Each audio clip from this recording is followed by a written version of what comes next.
دپاره وغواړي من عبادي د خپلو بندګانو کې ویقدر له او چې چا دپاره وغواړي روزي ورته تنګه کي وما انفقتم من شیء او دا یاد ساتئ تاسو چې کوم څیز خرچ کوئ فهو یخلفه نو الله پاک به د هغې بدل ورکوي وهو خیر الرازقین او هغه ډېر بهترین رزق ورکوونکی دی.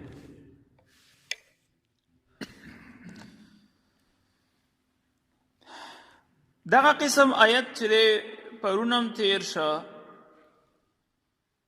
خو دې کې فرق دا دی چې دې کې الله پاک ورسره دوه الفاظو اضافه وکړه، یو من عباده او یو د یقدر سره د له اضافه وکړه چې الله پاک خپلو بندګانو کې چاله راوغواړي نو هغه دپاره رزق کلاوخي کشاده کوي فراخه کوي او که وغواړي نو ورلی تنګ کي.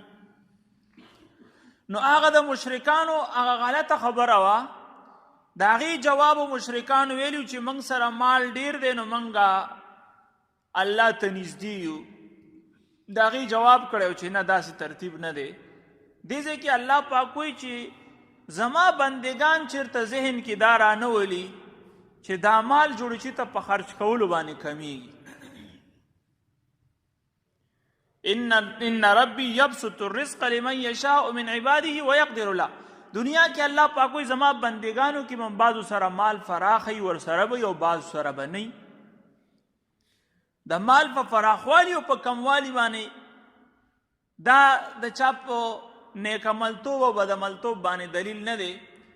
زما بعض بندگان دي هغې له ما رزق فراخه کړی دی ما ته ښه ګران دي، او زما بعض بندگان دي رزق مې ورله تنګ کړی دی خو بیا هم ما ته ښه ګران دي ښه مې خوښ دي. خو ګورئ وایي تاسو دا یاد ساتئ چې ستاسو په ذهن کې دا خبره را نه شي چې دا رزق چې ته په خرچ کولو باندې کمیږي. دا زه کموم او زه سیوا کومه، خرچ سره تعلق نه ساتي. دا کمیدل او زیاتېدل دا د خرچ کولو سره، یعنی یو کس وایي چې زه مال جمع کوم زما مال به سیوا کېږي او بل وایي چې زه خرچ کوم نو دا به کمیږي. دا غلط ذهن دی، دا غلط چې دی تصور دی. الله وایي چې څوک یې خرچ کړي نو زه به ورته د هغې بدل ورکوم، یا په دنیا کې یا په آخرت کې، او یا په دنیا کې هم او په آخرت کې هم. خو بدل به زه ضرور ورکوم چې انسان خرچ کړي رزق مال خرچ کړي نو الله وایي د هغې بدل میلاوېدو نه بغیر به دا نه پاتې کېږي. تاسو خپله سوچ وکړئ د دنیا په دې قانون باندې نظر واچوئ. د دې ځمکې نه موږ بار بار اوبه راوباسو موږ ته کویا کې اوبه نه کمیږي. دن رات موټر چالوي د جومات موټر کله نه دغه یو کویا دی هغې کې کمی نه راځي چې څونه ته استعمالیږي ته یو میاشت مه چلوه هغه صورت به یې بار ته نه راوځي اوبه چې په طرفونو به روانې شي ځکه چې یو میاشت نه دی چلیدلی. یو میاشت وچلیږي مسلسل چلیږي په هغې کې کمی نه راځي. یو کویا نه مسلسل موږ اوبه راوباسو په هغې کې نورې راځي او کونې ترې وباسي هماغه به او یا به څښای شي زیات نه زیات. نو د دنیا چې دی خوراک کېږي انسان استعمالی خوراک او بیا بهر ته ځي دا سیسټم روان دی. نو څنګه چې د دنیا دا نظام زموږ مخې ته دی چې کوم څیز خرچ کېږي الله پاک د هغې په بدل کې به نور راولي. دغه شان چې کوم مال خرچ کېږي الله پاک د هغې په بدل کې بیا نور مال چې دی دا انسان ته ورکوي د هغې په بدل کې دته نور راځي د لاسو ته نور مال را روان. صحیح مسلم شریف حدیث دی حضرت ابو هریر رضی اللہ عنہ نے منقول لے هغه فرمائی چې حضور نبی کریم صلی الله علیه وسلم نه دا روایت دی چې الله پاک یو فرشته مقرر کړی د هغه روزانه د آواز کوي چې اللهم اعطي اے الله ورکی منفقا هغه کس ته چې هغه خرچ کوونکی خلفا د هغې بدل و اعطي ممسکا ورکی هغه کس ته چې هغه بخیل دی کنجوس دی تلفن یعنی دا مال تبا کی. دا فرشته روزانه دا آواز کوي چې څوک خرچ کوي د هغې لدقه د دې آیت گویا کې تفسیر دی یخلفو خلفا چې د هغې ته عوض ورکړي بدل ورته ورکړي ښه، او چې څوک نه خرچ کوي د هغې مال دې تباه شي. او یو روایت کې دا هم دی حضور نبی کریم صلی الله علیه وسلم فرمایي چې ما ته د الله پاک طرف نه دا پیغام دی چې ته خرچ کوه زه به تا ته درکوم.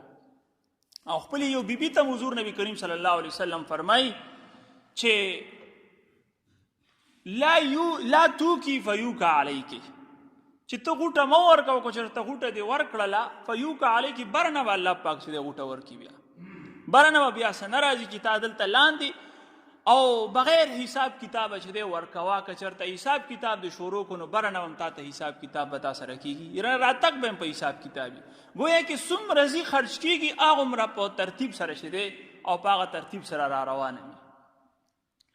او یو بل حدیث هم دی د جابر رضی الله عنه نه منقول دی. هغه فرمایي چې د انسان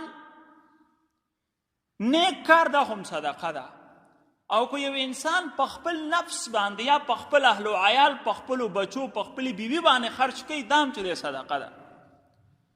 یو انسان په ښه کارونو کې د الله د رضا په ځایونو کې خرج کوي، دا هم صدقه ده. او الله پاک ویلي چې دا زما په حکم مطابق خرج کوي، په ما لازم دی چې دې ته زه د بدل ورکم.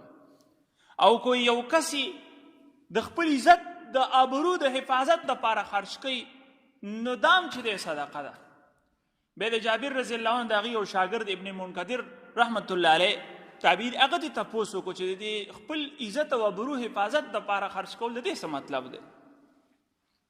نو هغه ورته وایي بعض اوقات په تا باندې د یو کس پیسې نه کېږي، خو هغې غواړي او تا شرموي، ته د خپل عزت د بچ کولو دپاره هغه ته پیسې ورکړي چې بس واله نه دې کېږي، تا په ما باندې چې دی په ناقه دې را باندې دعوه کړې ده، خو اوس مې بېعزته کې، ذلیله کې مې، رسوا کې مې، زما چې دی سپینه جامه ده، زما په دې علاقه کې یو عزت دی، خو زه تا سره ځان یو شان کړمه د لږو پیسو دپاره.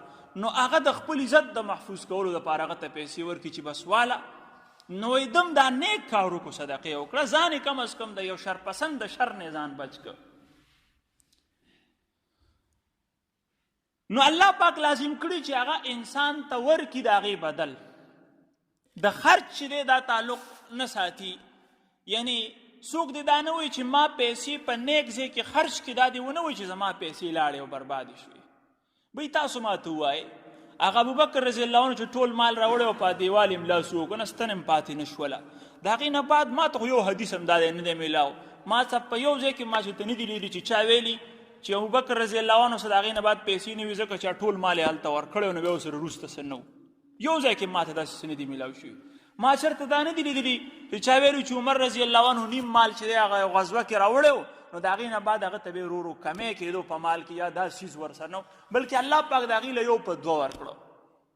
په مکه کې خپل مال پرېښودو د الله دپاره، او بیا هلته په مدینه کې ورته الله پاک د هغې نه یو په دوه ورکړه.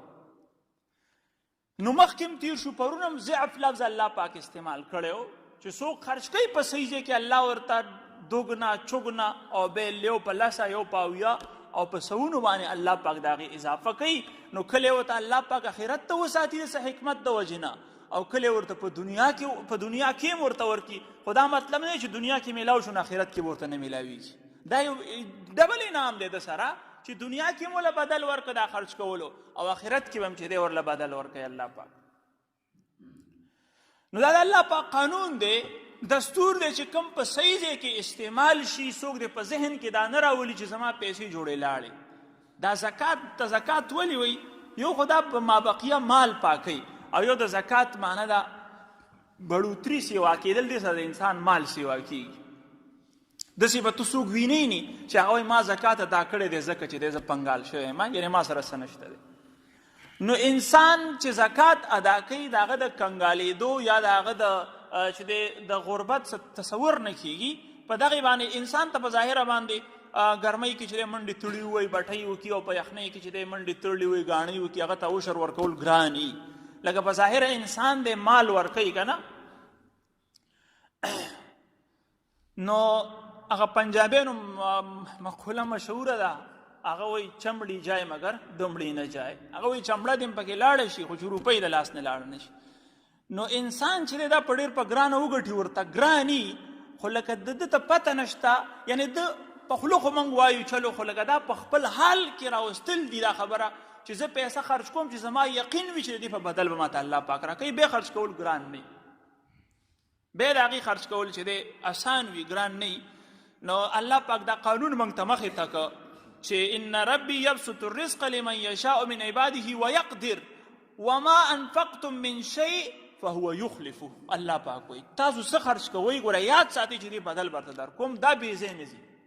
او په هغه حدیث کې د جابر رضی الله عنه په حدیث کې یو دا لفظ دی که څوک دغه پیسې د هغه څیزونو نه علاوه د ګناه په ځای کې خرج کړي یا یې په عمارت باندې خرج کړي، په اضافي عمارت باندې، یعنی د عمارت په شوش او د هغې په نقش و نگار باندې، نو د هغې بدل الله پاک نه ورکوي، د هغې بدل انسان ته نه میلاویږي. خپله خېټه باندې خوره درکوي به الله بدل. دا ستا ولنفسک علیک حق، ستا د ځان په تا باندې حق دی. ولزوجک علیک حق، ستا د بیبي ستا د اولاد په تا، په هغوی خرج کوه.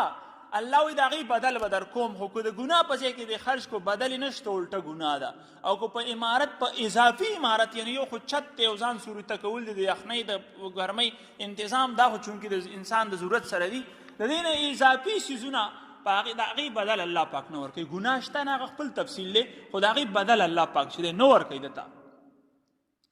نو څونه چې د الله په طاعاتو او په د الله د احکاماتو مطابق په جایز څیزونو کې او چې د ثواب په ځایونو کې کومې پیسه خرج شي، نو انسان ته د الله بدل د هغې بدل الله پاک ورکوي. نو دې نه موږ ته دا یو قاعده ذهن ته راغله چې کوم څیز څومره خرج کېږي د هغې بدل د هغې کې هغومره چې دی اضافه کېږي.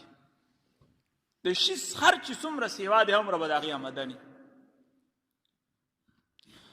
تاسو په خپله باندې سوچ وکئ، کوم د څارو مثال والی، دا کم څاروي چې ذبح کېږي د هغې تعداد چې دی دا ډېر زیات دی، او کم څاروي مثلا دا چیلۍ دي، ګډې دي او غواګانې میخې، د دې شمار وکړئ نو دا چې دی کافي حده پورې چې دی دا زیات دی بنسبت د هغه څارو چې د هغې ذبح نه کېږي. یعنی دا خرمره دي، دې څوک ذبح نه کوي، پیشوګان دي، سپي دي، حالانکې پیشوګان او سپي خو چې دی 5 بچي راوړي، 4 خو د هغې باوجود د هغې پته هم نه لګي. او دا څاروي چې کوم روزانه ذبح کېږي او بیا په قربانۍ کې په کروڑونو نه په اربونو زناور چې دی، په کربونو زناور چې دی دا ذبح کېږي، دا غوا میخې هماغومره د دې تعداد کې چې دی اضافه کېږي. کله نه چې په هندوستان کې د غوا په قربانۍ باندې چې دی پابندي لګېدلې په ذبح باندې، هغه ورځ نه د هغې تعداد چې دی د غواګانو تعداد په انډیا کې ورځ ته ورځه کمیږي.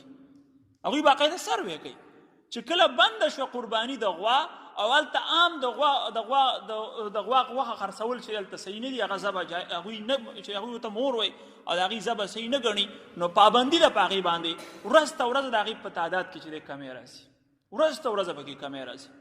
او کله چې د دې اوښ استعمال څومره زیات و، مخکې به خلکو زیات استعمال او تعداد هم زیات و، نن سبا ځای په ځای په نظر راځي ځکه چې قرباني نشته دی، ذبح نشته. نو د کوم څیز چې څومره استعمال زیات وي، خرچ زیات وي، الله پاک د هغې هغومره چې دی د هغې آمدن هم چې دی سیوا کوي.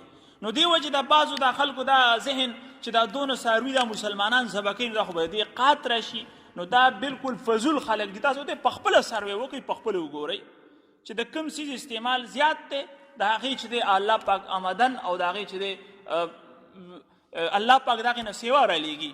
نو هېڅکله هم د هغې په خرچ باندې ګویا که په یو څیز کې کمی نه راځي. نتیجه دا راووته چې یو کس دې دا نه وایي چې زه دا پیسه په څیزي کې خرچ کوم زه به غریب شم، دا د غلط سوچ دی، ځکه چې الله موږ ته ویلي موږ به دا یاد ځان سره ساتو، وما انفقتم من شیء فهو یخلفه. تاسو چې څه خرچ کوئ د هغې به بدل میلاویږي، الله آخرت کې اسم ورکوي، خو دنیا کې هم الله پاک دغه کس ته ښیي او الله پاک ته سخي کس زیات خوښ دی. ګورې بخیل د الله ولی نشي جوړېدی. بخل دا ډېر عجیبه، بخل او تکبر دا ډېر عجیبه چې دی یو بد عادتونه دي. نو بخیل ته ولایت نشي میلاویدی، د الله ولی چې دی هغه به ځان سخي جوړوي. وما انفقتم من شيء فهو يخلفه وهو خير الرازقين. الله وایي چې زه ډېر بهترین رزق ورکوونکی زما په شان رزق ورکوونکی چې دی څوک نشته دی. لہذا تاسو چې کله خرچ کوئ بس په ما نظر ساتئ چې ته زما د رضا په ځای کې خرچ کې او بې حساب کتاب پرېږده، بس دی په ما باندې، دا زه به درته در کوم، ځکه چې د رزق او زه رازق یم او پر رزق ورکوونکي چې دی بهترین رازق یم، زما په شان رازق بل نشته دی. بس دا عقیده په دې تصور سره چې ته خرچ کوه، بیا پرېږده چې ته غریب شي، بیا پرېږده چې تا ته د هغې بدل چې دی میلاو نه شي، په دنیا کې به هم در کوم او آخرت کې خو بیا د هغې په نیت باندې چې دی د یو صحابي یوه قجوره د احد د غر عمره وي، نو دا انسان چې څنګه نیت وي د هغې په بدل کې به ورته الله پاک هغومره چې دی لوی اجر ورکوي. قل ان ربي يبسط الرزق لمن يشاء من عباده.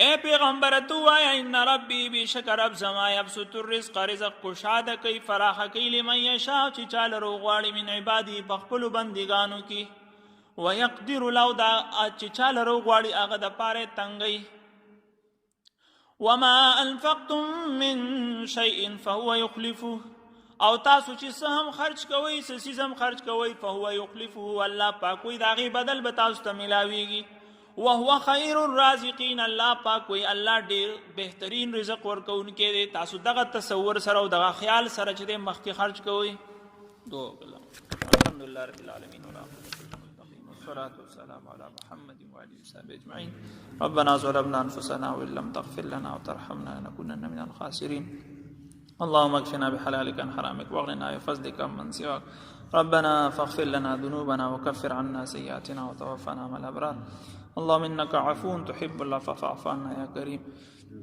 يا مقلب القلوب ثبت قلوبنا على طاعتك اللهم إنك عفو تحب العفو فاعف عنا يا كريم وصلى الله تعالى على خير خلقه محمد وآله وصحبه أجمعين برحمتك